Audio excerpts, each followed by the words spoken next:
আমি অনলাইনে 2টো pressure cooker order দেওয়াতে আমার ননদ রূপা খুব অবাক হলো। অবাক হয়ে জিজ্ঞেস করলো, বৌদি 2টো প্রেসার কুকার কেন? আমি হেসে বললাম, একটা আমার আর একটা গুঞ্জার। রূপা আমার কথায় মুখ ভেঙিয়ে বলল, ছেলে বউ আসতে পারলো না, আগেই আলাদা করে দিচ্ছ বৌদি। আমি বললাম, দেখো রূপা, হিপোক্রেটিভ হয়ে কি লাভ? আমি গুঞ্জার শাশুড়ি মা হব, মা তো নয়। তাই মায়ের ভালোবাসা আমি ওকে দিতে পারবো না। ও বিয়ে করে নিজের মতো করে নিজের একটা সংসার সাজিয়ে নিক। মা হওয়ার অভিনয় করে হাতে কলমে সবকিছু শিখিয়ে দেওয়ার অভিনয়টা নাইবা করলাম শাশুড়ি হয়ে। ও আমার কথাই বলল, তা কেন? এখন শাশুড়ি মায়েরাও মায়ের মতনই হয়। আমার মা কি কখনো তোমার আর আমার মধ্যে কোনো পার্থক্য রেখেছে কোনোদিন? আমি বললাম, এই দেখো, তুমি নিজেই বললে শাশুড়ি মা মায়ের মতন হয়, তার মানে তারা মা হন না, শুধু ছেলে বউ মা বলে ডাকে বলে মায়ের মতন হয়। আর তোমার মায়ের চোখে আমি তুমি সমান বুঝি? তাহলে বলি শোনো, বিয়ের পর এ বাড়িতে এসে যখন রান্না করতে পারতাম না, তখন তোমার মা ধমকে বকে টিপ্পনি কেটে ব্যঙ্গ করে কথা বলতেন, কিন্তু হাতে ধরে রান্না শিখিয়ে দেননি কোনোদিনও।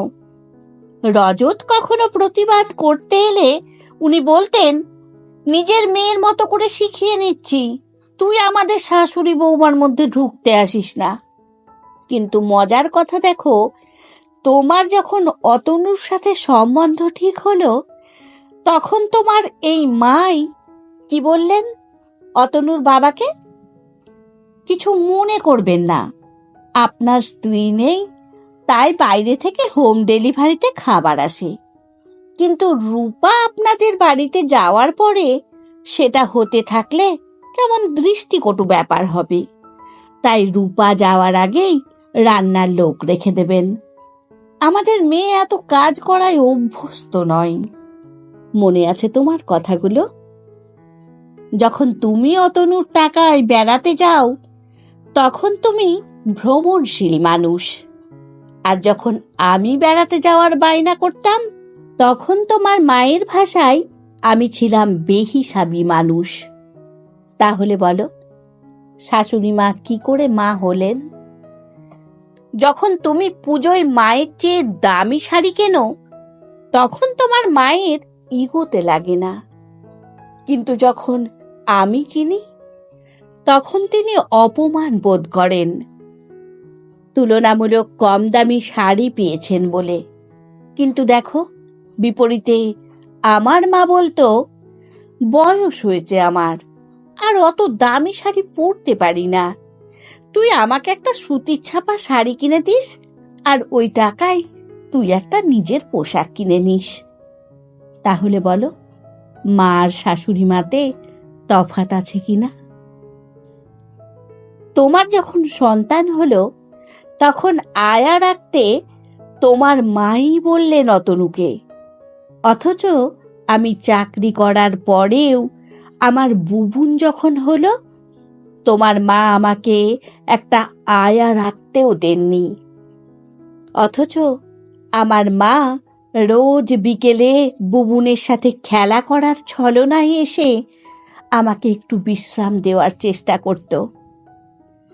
তুমি উপোস করে পুজো করতে না পারলে উনি বলতেন, মেয়ের আমার খিদে সহ্য হয় না।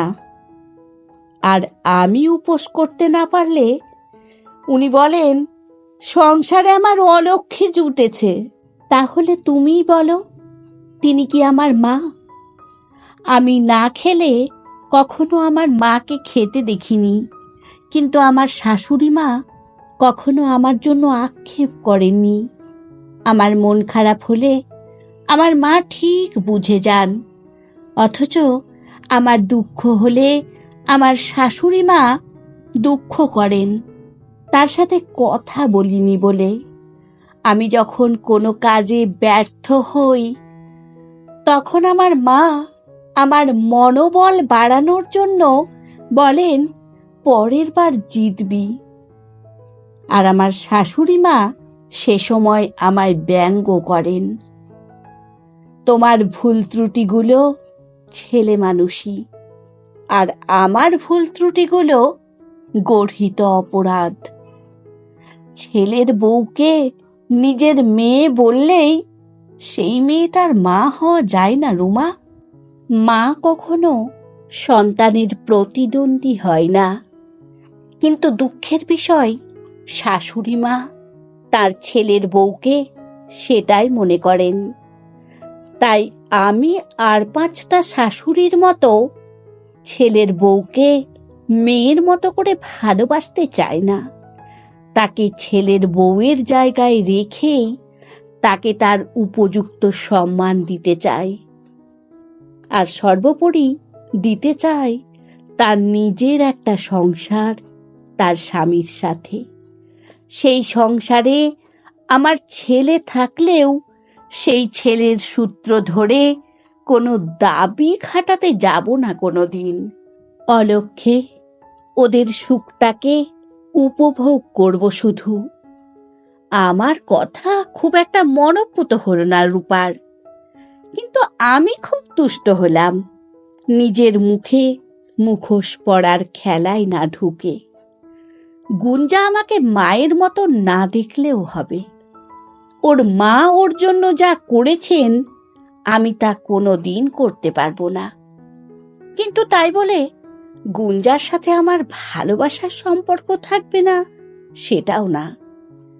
গুঞ্জা আজ আমাকে যতটা ভালোবাসে আগামী দিনে আমাকে আরো বেশি ভালোবাসবে, আর সেই ভালোবাসার রাস্তাটা আমি তৈরি করে দেব আমার ব্যবহার দিয়ে। কে বলে ছেলের বউ শাশুড়ি মাকে ভালোবাসতে পারে না? ছেলের বউ কি তার শাশুড়ি মাকেও কম ভালোবাসে নাকি? আমি গুঞ্জার শাশুড়ি মা হয়েই খুশি। গুঞ্জার মা হয়ে উঠব এমন সাধ্য আমার নেই, সত্যিই নেই।